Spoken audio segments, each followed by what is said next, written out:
أعوذ بالله من الشيطان الرجيم. بسم الله الرحمن الرحيم. الحمد لله الذي أنزل على عبده الكتاب ولم يجعل له عوجا قيما لينذر بأسا شديدا من لدنه ويبشر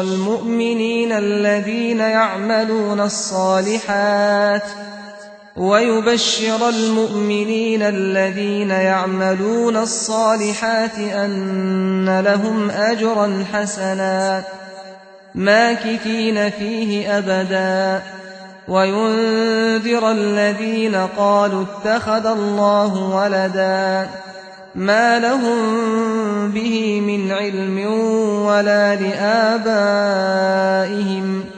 كبرت كلمة تخرج من أفواههم إن يقولون إلا كذبا فلعلك باخع نفسك على آثارهم إن لم يؤمنوا بهذا الحديث أسفا إنا جعلنا ما على الأرض زينة لها لنبلوهم أيهم أحسن عملا وإنا لجاعلون ما عليها صعيدا جرزا أم حسبت أن أصحاب الكهف والرقيم كانوا من آياتنا عجبا إذ أوى الفتية إلى الكهف فقالوا ربنا آتنا من لدنك رحمة وهيئ لنا من أمرنا رشدا فضربنا على آذانهم في الكهف سنين عددا ثم بعثناهم لنعلم أي الحزبين أحصى لما لبثوا أمدا نحن نقص عليك نبأهم بالحق إنهم فتية آمنوا بربهم وزدناهم هدى وربطنا على قلوبهم إذ قاموا فقالوا ربنا رب السماوات والأرض لن ندعو من دونه إلها لقد قلنا إذا شططا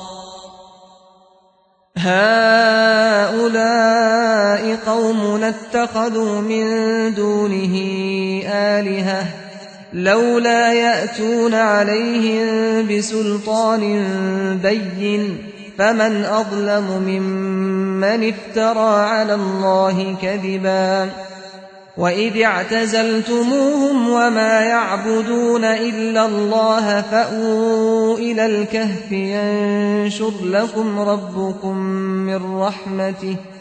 ينشر لكم ربكم من رحمته ويهيئ لكم من أمركم مرفقا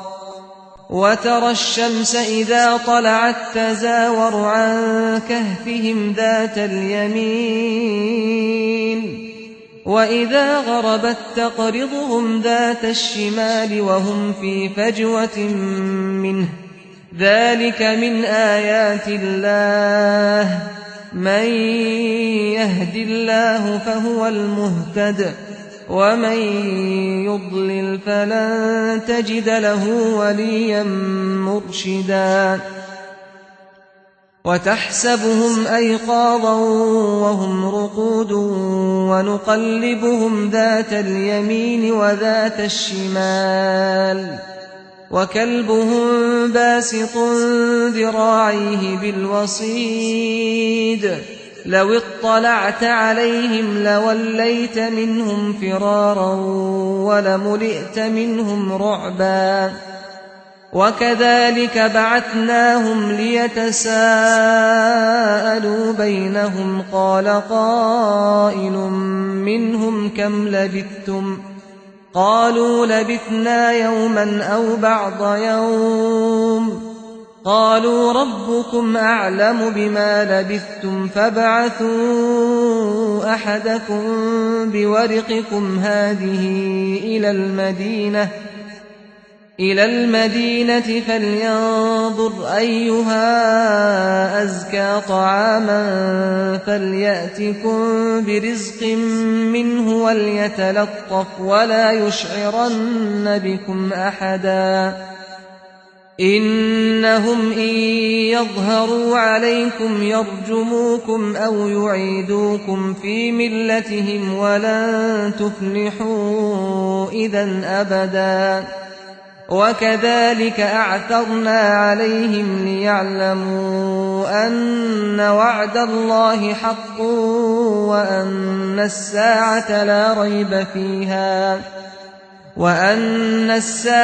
لا ريب فيها إذ يتنازعون بينهم أمرهم فقالوا ابنوا عليهم بنيانا ربهم أعلم بهم قال الذين غلبوا على أمرهم لنتخذن عليهم مسجدا سيقولون ثلاثة رابعهم كلبهم ويقولون خمسة سادسهم كلبهم رجما بالغيب ويقولون سبعة وثامنهم كلبهم قل ربي أعلم بعدتهم ما يعلمهم إلا قليل فلا تمار فيهم إلا مراء ظاهرا ولا تستفت فيهم منهم أحدا ولا تقولن لشيء إني فاعل ذلك غدا إلا أن يشاء الله واذكر ربك إذا نسيت وقل عسى أن يهديني ربي لأقرب من هذا رشدا ولبثوا في كهفهم 300 سنين وازدادوا 9 قل الله أعلم بما لبثوا له غيب السماوات والأرض أبصر به وأسمع ما لهم من دونه من ولي ولا يشرك في حكمه أحدا واتل ما أوحي إليك من كتاب ربك لا مبدل لكلماته ولن تجد من دونه ملتحدا واصبر نفسك مع الذين يدعون ربهم بالغداة والعشي يريدون وجهه ولا تعد عيناك عنهم تريد زينة الحياة الدنيا ولا تطع من أغفلنا قلبه عن ذكرنا واتبع هواه وكان أمره فرطا وقل الحق من ربكم فمن شاء فليؤمن ومن شاء فليكفر إنا أعتدنا للظالمين نارا أحاط بهم سرادقها وإن يستغيثوا يغاثوا بماء كالمهل يشوي الوجوه بئس الشراب وساءت مرتفقا إن الذين آمنوا وعملوا الصالحات إنا لا نضيع أجر من أحسن عملا أولئك لهم جنات عدن تجري من تحتهم الأنهار يحلون فيها من أساور من ذهب ويلبسون ثيابا خضرا من سندس وإستبرق متكئين فيها على الأرائك نعم الثواب وحسنت مرتفقا واضرب لهم مثل الرجلين جعلنا لأحدهما جنتين من أعناب وحففناهما بنخل وجعلنا بينهما زرعا كلتا الجنتين آتت أكلها ولم تظلم منه شيئا وفجرنا خلالهما نهرا وكان له ثمر فقال لصاحبه وهو يحاوره أنا أكثر منك مالا وأعز نفرا ودخل جنته وهو ظالم لنفسه قال ما أظن أن تبيد هذه أبدا وما أظن الساعة قائمة ولئن رددت إلى ربي لأجدن خيرا منها منقلبا قال له صاحبه وهو يحاوره أكفرت بالذي خلقك من تراب ثم من نطفة ثم سواك رجلا لكن هو الله ربي ولا أشرك بربي أحدا ولولا إذ دخلت جنتك قلت ما شاء الله لا قوة إلا بالله إن ترني أنا أقل منك مالا وولدا فعسى ربي أن يؤتيني خيرا من جنتك ويرسل عليها حسبانا من السماء فتصبح صعيدا زلقا أو يصبح ماؤها غورا فلن تستطيع له طلبا وأحيط بثمره فأصبح يقلب كفيه على ما أنفق فيها وهي خاوية على عروشها ويقول يا ليتني لم أشرك بربي أحدا ولم تكن له فئة ينصرونه من دون الله وما كان منتصرا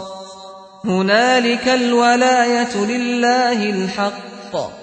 هو خير ثوابا وخير عقبا واضرب لهم مثل الحياة الدنيا كماء أنزلناه من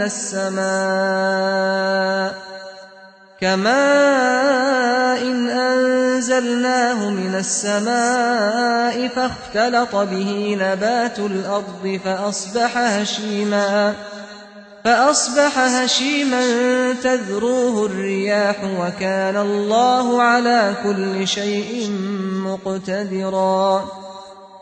المال والبنون زينة الحياة الدنيا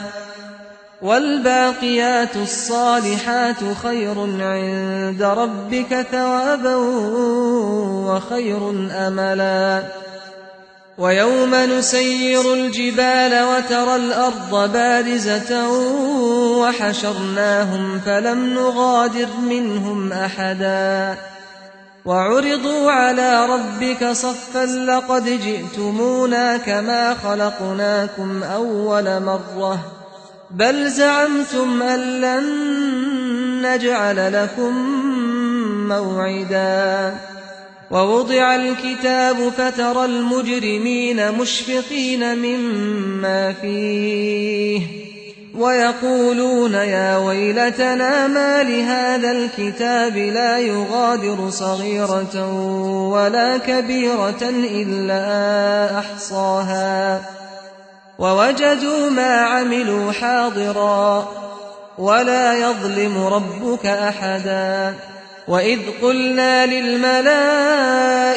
اسجدوا لآدم فسجدوا إلا إبليس كان من الجن ففسق عن أمر ربه أفتتخذونه وذريته أولياء من دوني وهم لكم عدو بئس للظالمين بدلا ما أشهدتهم خلق السماوات والأرض ولا خلق أنفسهم وما كنت متخذ المضلين عضدا ويوم يقول نادوا شركائي الذين زعمتم فدعوهم فلم يستجيبوا لهم وجعلنا بينهم موبقا ورأى المجرمون النار فظنوا أنهم مواقعوها ولم يجدوا عنها مصرفا ولقد صرفنا في هذا القرآن للناس من كل مثل وكان الإنسان أكثر شيء جدلا وما منع الناس أن يؤمنوا إذ جاءهم الهدى ويستغفروا ربهم إلا أن تأتيهم سنة الأولين أو يأتيهم العذاب قبلا وما نرسل المرسلين إلا مبشرين ومنذرين ويجادل الذين كفروا بالباطل ليدحضوا به الحق واتخذوا آياتي وما أنذروا هزوا ومن أظلم ممن ذكر بآيات ربه فأعرض عنها ونسي ما قدمت يداه إنا جعلنا على قلوبهم أكنة أن يفقهوه وفي آذانهم وقرا وإن تدعهم إلى الهدى فلن يهتدوا إذا أبدا وربك الغفور ذو الرحمة لو يؤاخذهم بما كسبوا لعجل لهم العذاب بل لهم موعد لن يجدوا من دونه موئلا وتلك القرى أهلكناهم لما ظلموا وجعلنا لمهلكهم موعدا وإذ قال موسى لفتاه لا أبرح حتى أبلغ مجمع البحرين أو أمضي حقبا فلما بلغا مجمع بينهما نسيا حوتهما فاتخذ سبيله في البحر سربا فلما جاوزا قال لفتاه آتنا غداءنا لقد لقينا من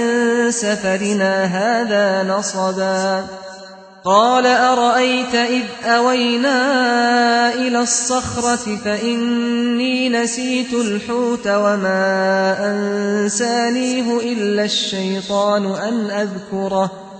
واتخذ سبيله في البحر عجبا قال ذلك ما كنا نبغي فارتدا على آثارهما قصصا فوجدا عبدا من عبادنا آتيناه رحمة من عندنا وعلمناه من لدنا علما قال له موسى هل أتبعك على أن تعلمني مما علمت رشدا قال إنك لن تستطيع معي صبرا وكيف تصبر على ما لم تحط به خبرا قال ستجدني إن شاء الله صابرا ولا أعصي لك أمرا. قال فإن اتبعتني فلا تسألني عن شيء حتى أحدث لك منه ذكرا. فانطلقا حتى إذا ركبا في السفينة خرقها. قال أخرقتها لتغرق أهلها لقد جئت شيئا إمرا. قال ألم أقل إنك لن تستطيع معي صبرا. قال لا تؤاخذني بما نسيت ولا ترهقني من أمري عسرا. فانطلقا حتى إذا لقيا غلاما فقتله. قال أقتلت نفسا زكية بغير نفس لقد جئت شيئا نكرا. قال ألم أقل لك إنك لن تستطيع معي صبرا. قال إن سألتك عن شيء بعدها فلا تصاحبني قد بلغت من لدني عذرا. فانطلقا حتى إذا أتيا أهل قرية استطعما أهلها فأبوا أن يضيفوهما فوجدا فيها جدارا يريد أن ينقض فأقامه. قال لو شئت لاتخذت عليه أجرا. قال هذا فراق بيني وبينك سأنبئك بتأويل ما لم تستطع عليه صبرا. أما السفينة فكانت لمساكين يعملون في البحر فأردت أن أعيبها وكان وراءهم ملك يأخذ كل سفينة غصبا. وأما الغلام فكان أبواه مؤمنين فخشينا أن يرهقهما طغيانا وكفرا. فأردنا أن يبدلهما ربهما خيرا منه زكاة وأقرب رحما. وأما الجدار فكان لغلامين يتيمين في المدينة وكان تحته كنز لهما وكان أبوهما صالحا فأراد ربك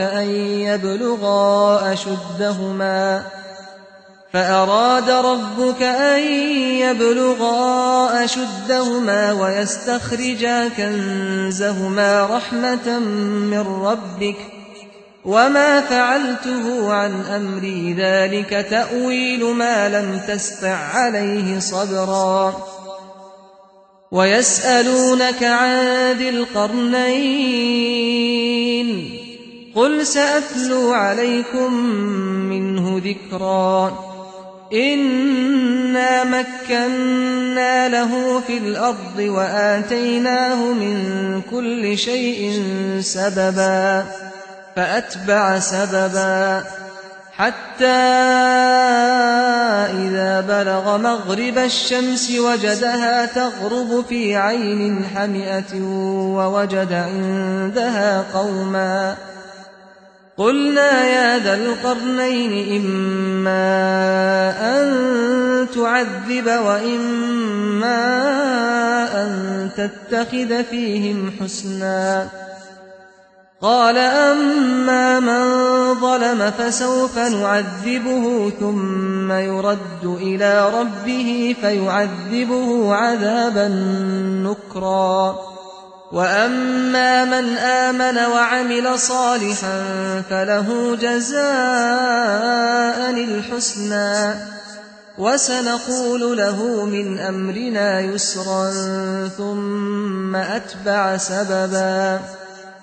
حتى إذا بلغ مطلع الشمس وجدها تطلع على قوم لم نجعل لهم من دونها سترا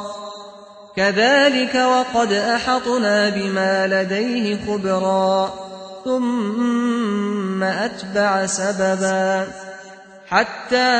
إذا بلغ بين السدين وجد من دونهما قوما لا يكادون يفقهون قولا قالوا يا ذا القرنين إن يأجوج ومأجوج مفسدون في الأرض فهل نجعل لك خرجا على أن تجعل بيننا وبينهم سدا قال ما مكني فيه ربي خير فأعينوني بقوة أجعل بينكم وبينهم ردما آتوني زبر الحديد حتى إذا ساوى بين الصدفين قال انفخوا حتى إذا جعله نارا قال آتوني أفرغ عليه قطرا فما استطاعوا أن يظهروه وما استطاعوا له نقبا قال هذا رحمة من ربي فإذا جاء وعد ربي جعله دكاء وكان وعد ربي حقا وتركنا بعضهم يومئذ يموج في بعض ونفخ في الصور فجمعناهم جمعا وعرضنا جهنم يومئذ للكافرين عرضا الذين كانت أعينهم في غطاء عن ذكري وكانوا لا يستطيعون سمعا أفحسب الذين كفروا أن يتخذوا عبادي من دوني أولياء إنا أعتدنا جهنم للكافرين نزلا قل هل ننبئكم بالأخسرين أعمالا